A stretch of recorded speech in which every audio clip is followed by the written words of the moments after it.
আসসালামু আলাইকুম ওয়া রাহমাতুল্লাহি ওয়া বারাকাতুহু। সুপ্রিয় দর্শক, সবাইকে সাদর আমন্ত্রণ জানাচ্ছি আরটিভির ভ্রমণ বিষয়ক ইসলামিক আয়োজন রমাদানের প্রতিদিন যে অনুষ্ঠানটি আপনারা দেখে থাকেন, আরবি কাফেলা অনুষ্ঠানের আজকের পর্বে।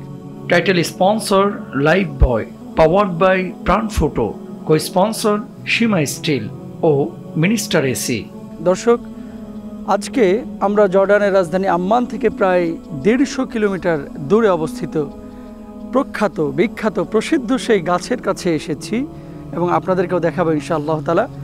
বাংলা ভাষাভাষীরা যে গাছটিকে সাহাবী গাছ বলে, আরবিতে যে গাছটিকে বলা হয় শাজারাতুল মুবারাকা।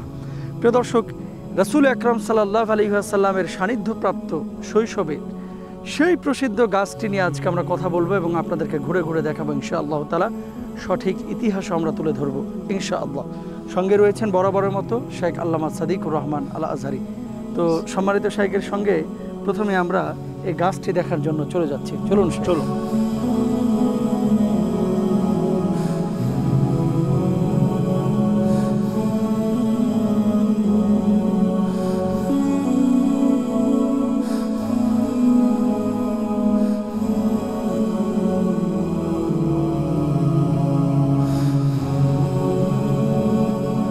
সম্মানিত শেখ, আমরা এই যে গাছের কাছে পৌঁছে গেছি এবং দর্শকদেরকেও বলি, আমরা যে গাছটি এখন দেখতে পাচ্ছি এই গাছটি হচ্ছে সেই গাছ।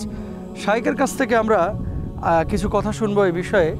প্রথমেই আমরা গাছটি দর্শকদেরকে ঘুরে ঘুরে দেখাচ্ছি। একেবারে অনেক প্রাচীন একটি গাছ। জি। যে গাছটির ঠিক বয়স যদি ধরা হয় তাহলে ১৫০০ বছরের উপরে হবে এর বয়স। ইফতারের আর কয়েক মিনিট বাকি। জীবাণু ইফতারের আগে লাইফ বয় যাতে জীবাণুরা চলে যায় লাইফ বয় যাতে জীবাণুরা চলে যায় লাইফ বয় জীবাণুরা চলে যায় লাইফ বয়। সম্মানিত শেখ, আপনার কাছে আমি যে বিষয়টি জানতে চাচ্ছি সেটি হচ্ছে বাংলাদেশে যারা বসবাস করেন বাংলা ভাষাভাষীদের কাছে এই গাছটি সাহাবী গাছ নামে পরিচিত। আসলে এই গাছটিকে কেন সাহাবী গাছ বলা হয় এবং আরবিতে দেখলাম যে গাছটিকে বলা হচ্ছে শাজারাতুল মুবারাকা। এই গাছটিকে কেন শাজারাতুল মুবারাকা বলা হয়, প্রথমে এই গাছের পরিচয় সম্পর্কে আপনার কাছে আমরা জানতে চাই। অনেক ধন্যবাদ। আমরা নিজেরাও অত্যন্ত আনন্দিত যে আজকে এমন একটা গাছের নিচে আমরা দণ্ডায়মান হতে পেরেছি, একটু ছায়া নিতে পারছি। যে গাছের নিচে ছায়া নিয়েছেন জগতের শ্রেষ্ঠ মানব, সারা পৃথিবীর সমস্ত নবী আম্বিয়া আলাইহিমুসসালামের মাথার তাজ, মাথার মুকুট, সৈয়দুল মুরসালিন, খাতামুন নবিয়্যিন নবী মুহাম্মদুর রাসূলুল্লাহ সাল্লাল্লাহু আলাইহি ওয়াসাল্লাম। নবীজি সাল্লাল্লাহু আলাইহি সাল্লাম দুইবার এই গাছের নিচে ছায়া নিয়েছেন।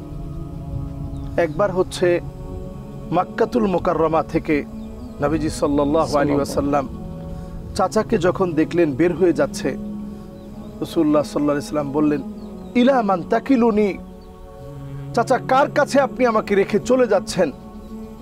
আমার তো মাও নাই, আমার তো বাবাও নাই, কোনোদিন বাপকে দেখি নাই, আর আমার আম্মাও দুনিয়া থেকে বিদায় নিয়ে চলে গেছে, আমার তো কেউ নাই। আপনি যে ব্যবসার জন্য চলে যাচ্ছেন আমাকে কার কাছে রেখে চলে যাচ্ছেন? এমনভাবে জড়িয়ে ধরে তিনি কাঁদলেন। চাচা বললেন, লা আতরুকুকা আবাদা, জীবনে কোনোদিন আর আমি তোমাকে রেখে চলে যাব না, একসাথে নিয়ে যাব, ভাতিজা চলো।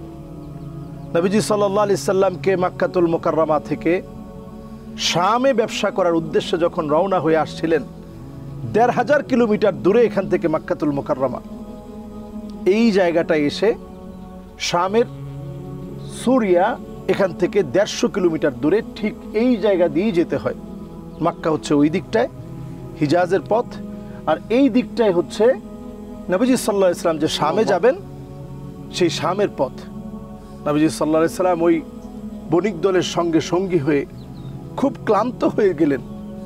এই ক্লান্ত পরিশ্রান্ত দেহ নিয়ে নবীজি সাল্লাল্লাহু আলাইহি সাল্লাম এই গাছটার নিচে আশ্রয় নিলেন একটু বিশ্রামের জন্যে। অদ্ভুত ব্যাপার হচ্ছে, সেই সময়ে এই গাছটাতে কোনো পাতালতা ছিল না। এই জনমানবহীন মরুময় এলাকায় উত্তপ্ত বালুকণার বুকে এই এক টুকরো সবুজ শ্যামল এই গাছটি তখন তেমন কোনো পাতা ছিল না। যখনই নবীজি সাল্লাল্লাহু আলাইহি সাল্লাম এসে একটু আশ্রয় নিলেন, আল্লাহ রাব্বুল আলামিন পেয়ারা হাবিবের মহব্বতে এই গাছের মধ্যে সবুজ শ্যামল পাতা দিয়ে দিলেন। গাছের ডালগুলো কেমন যেন ঝুঁকে পড়ছিল। এই দৃশ্য তখন অবলোকন করলেন। পাশে একটা গির্জা রয়েছে, বাহিরা ওই গির্জার পাদ্রী ছিলেন। ওই গির্জার পাদ্রী যখন লক্ষ্য করলেন পেয়ারা হাবিব সাল্লাল্লাহু আলাইহি সাল্লাম এই প্রান্তে বসা, আর সেই বালকের উপরে একটা গাছ, যে গাছটা এতদিনের পরিচিত, যে গাছের ভিতরে কোনো পাতা ছিল না, এমন একটা গাছ সবুজ শ্যামল হয়ে গিয়েছে, ঝুঁকে গিয়েছে একজন ছোট্ট বালকের জন্যে। পাদ্রী বুঝে ফেললেন এই যুবক সাধারণ কেউ না। পাদ্রী সাথে সাথে বললেন, ইয়া মা'শারা কুরাইশ ইন্নী সানা'তু লাকুম তুআমান, হে কুরাইশ সম্প্রদায়, তোমাদের জন্য আজকে আমি খাবার দাবার পাকিয়েছি। ফাহদুরু কুল্লুকুম সগীরুকুম আবদুকুম ওয়া হুররুকুম, তোমরা প্রত্যেকে এখানে আসতে হবে।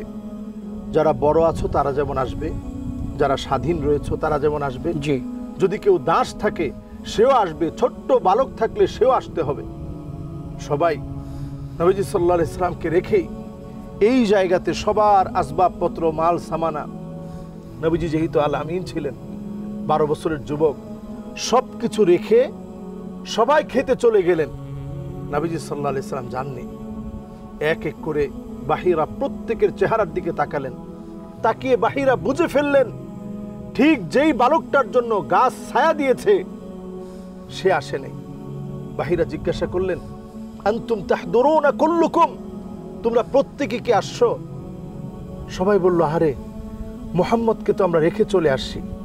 মুহাম্মদ সাল্লাল্লাহু আলাইহি সাল্লামকে তখন সকলে এসে ডেকে নিয়ে গেল খানা খাওয়ানোর জন্য। আমরা মোহতারাম ঠিক এই পর্যায়ে অর্থাৎ রাসূল আকরাম সাল্লাল্লাহু আলাইহি ওয়াসাল্লামকে ডেকে নিয়ে যাওয়ার পরে আর কি কি ঘটেছিল জানবো ইনশাআল্লাহ তাআলা। ছোট্ট একটি বিরতির সময় হয়েছে। প্রিয় দর্শক, আপনারা দেখছেন আপনাদের প্রিয় অনুষ্ঠান আরবি কাফেলা। সময় হয়েছে একটি বিরতিতে যাবার। বিরতির পরে আরও কিছু নতুন তথ্য এবং দৃশ্য নিয়ে আপনাদের সামনে হাজির হব ইনশাআল্লাহ।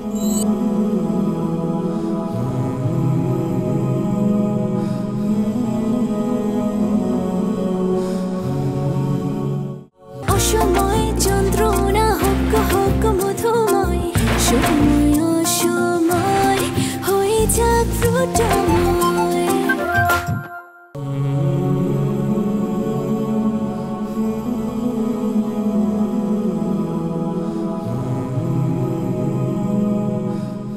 দর্শক, আবারও সবাইকে সাদর আমন্ত্রণ জানাচ্ছি আপনাদের প্রিয় অনুষ্ঠান আরবি কাফেলার আজকের পর্বে। এ পর্যায়ে আমরা এই রাসূল আকরাম সাল্লাল্লাহু আলাইহি ওয়াসাল্লামের স্মৃতিধন্য এই গাছের আরও কিছু অংশ আপনাদেরকে ঘুরে ঘুরে দেখাবো এবং আরও কিছু তথ্য সম্মানিত শেখের কাছে শুনবো। চলুন শেখ।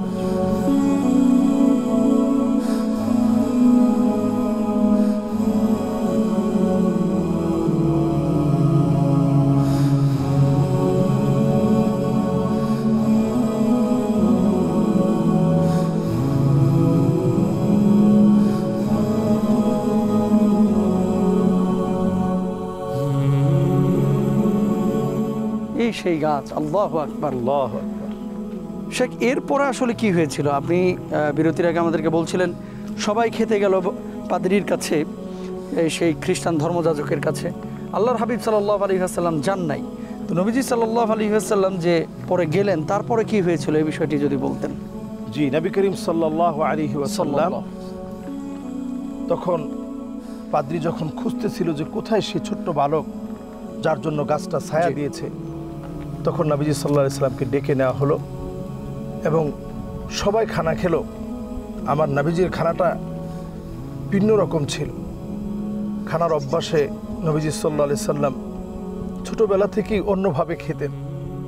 খানা খাওয়ার দৃশ্য দেখে পাদ্রী আরো নিশ্চিত হলেন যে ইনি শেষ জামানার নবী, আল্লাহু নবী আকবার, কুলের সম্রাট। সুবহানাল্লাহ, সুবহানাল্লাহ। নবীজি সাল্লাল্লাহু আলাইহি সাল্লাম সেই পাদ্রীর সামনে যখন খাওয়া দাওয়া করলেন, পাদ্রী অবাক হয়ে খানা খাওয়ার পরক্ষণে বললেন, আইনা আবুক, কোথায় তোমার বাবা?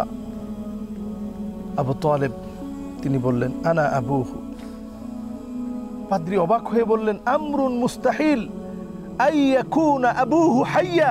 আল্লাহ, এটা অসম্ভব যে এই যুবকের পিতা জীবিত থাকতে পারে, এটা অসম্ভব। আমি কিতাবের মধ্যে পড়েছি, আমি তাওরাতের ভিতরে পড়েছি, এই যুবক এতিম হয়ে পৃথিবীতে আসবে, এ তো সেই যুবক।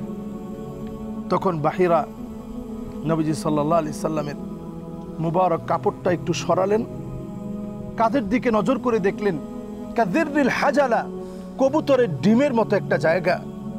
দেখার সঙ্গে সঙ্গে আর কোনো সন্দেহ থাকলো না। বাহিরা বুঝে ফেললেন ইনি শেষ জামানার নবী, নবিকুলের সম্রাট মুহাম্মদুর রাসূলুল্লাহ সাল্লাল্লাহু আলাইহি ওয়াসাল্লাম। বাহিরা এবার বললেন, আসআলুকা বিহাক্কিল লাতি ওয়াল উজ্জা, আমি তোমাকে লাত এবং উজ্জা নামক মূর্তির কসম করে কিছু প্রশ্ন করতে চাই। নবীজি সাল্লাল্লাহু আলাইহি সাল্লাম সেই সময় মাত্র 12 বছর বয়স। নবীজি বললেন, লাত এবং উজ্জার কসম করে যদি কিছু আমার কাছে জানতে চাও, আমি তোমাকে কোনো উত্তর দিব না। তখন প্রশ্ন করলেন, তোমার কি আসলে বাবা আছে? নবীজি সাল্লাল্লাহু আলাইহি সাল্লাম বললেন, না, আমার বাবা আমি দেখি নাই কোনোদিন, আমি এতিম হয়ে পৃথিবীতে আসছি। চাচাও কেঁদে ফেললেন, সফরের সঙ্গীরা সবাই কেঁদে ফেললো। নবীজি সাল্লাল্লাহু আলাইহি সাল্লামের সেই হৃদয় বিদারক কথাগুলো, মর্মস্পর্শী কথাগুলো, মায়া ভরা কথাগুলো বাহিরা সহ সকলকে কাঁদিয়ে ফেলল। বাহিরা বলল, চাচাকে লক্ষ্য করে, আপনি মেহেরবানি করে এখান থেকেই ফিরে যাবেন। এখান থেকে মক্কাতুল মুকাররমা ১৫০০ কিলোমিটার দূরে। বললেন, এখান থেকে আপনি ফিরে যাবেন। আপনি যদি এই বাচ্চাকে নিয়ে শামে চলে যান, শামে চলে যাওয়ার পরে আপনার এই বাচ্চার ভিতরে যে আলামতগুলো আমি দেখেছি, এই আলামতগুলো যদি ইহুদিরা দেখতে পায়, তাহলে এই বাচ্চাকে তারা হত্যা করে ফেলবে, তাহলে এই শিশু বাচ্চাকে তারা হত্যা করে ফেলবে, তারা নবী মুহাম্মদ সাল্লাল্লাহু আলাইহি সাল্লামকে মেরে ফেলবে। আপনি এখান থেকে চলে যান। চাচা নিজের ব্যবসার লাভের কথা চিন্তা করলো না।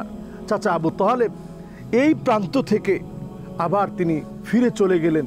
এই হচ্ছে নবীজি সাল্লাল্লাহু আলাইহি সাল্লামের সাথে এই গাছের প্রথমবারের সম্পর্কের কথা। অসময় যন্ত্রণা হোক হোক মধুময়, সময় অসময় হয়ে যাক ফ্রুটময়। দ্বিতীয়বার নবীজি সাল্লাল্লাহু আলাইহি সাল্লামের বয়স যখন 22 বছর, এই শাজারা বুতাম, এই গাছটার নাম শাজারে বুতাম। এই শাজারে বুতাম এটাকে বলা হয় আয-যাকারি, এটা পুরুষ গাছ। এই গাছের মধ্যে তেমন কোনো পাতা ছিল না, একেবারে শুধু ঢালপালা ছিল। নবীজি সাল্লাল্লাহু আলাইহি সাল্লাম আসার পর থেকে আল্লাহ তাআলা মুবারক এই গাছের মধ্যে পাতা দিয়ে দিয়েছেন। সুবহানাল্লাহ, সুবহানাল্লাহ বিহামদি। নবীজি সাল্লাল্লাহু আলাইহি সাল্লাম দ্বিতীয়বার আসছিলেন 22 বছর বয়সে। একই পথ ধরে নবীজি সাল্লাল্লাহু আলাইহি সাল্লাম আম্মাজান খাদিজা রাদিয়াল্লাহু তাআলা আনহার সঙ্গে, তখন আম্মাজান খাদিজা রাদিয়াল্লাহু তাআলা আনহার সঙ্গে বিবাহ বন্ধনে আবদ্ধ হননি। তখন ওনার ব্যবসা বাণিজ্য দেখতেন। সাহাবীর নাম ছিল মাইসারা রাদিয়াল্লাহু তাআলা আনহু ওয়া আরদাহু। উনাকে সাথে নিয়ে নবীজি সাল্লাল্লাহু আলাইহি সাল্লাম দ্বিতীয়বারের জন্যে 22 বছর বয়সে এসে আবার এই চিরপরিচিত আপন মহব্বতের এই গাছের নিচে নবীজি সাল্লাল্লাহু আলাইহি সাল্লাম বসেছিলেন। এবং সেইবার নবীজি সাল্লাল্লাহু আলাইহি সাল্লাম ঠিকই শামের উদ্দেশ্যে রওনা হয়ে শামে নবীজি সাল্লাল্লাহু আলাইহি সাল্লাম গিয়েছিলেন। ধন্যবাদ সম্মানিত শেখ, জাযাকাল্লাহ। প্রিয় দর্শক, আমরা সেই গাছটি আজকে আপনাদেরকে দেখাচ্ছি এবং গাছের ইতিহাস আমরা তুলে ধরছি। আরও কিছু অংশ দর্শকদেরকে আমরা দেখাচ্ছি। সম্মানিত শেখ, চলুন।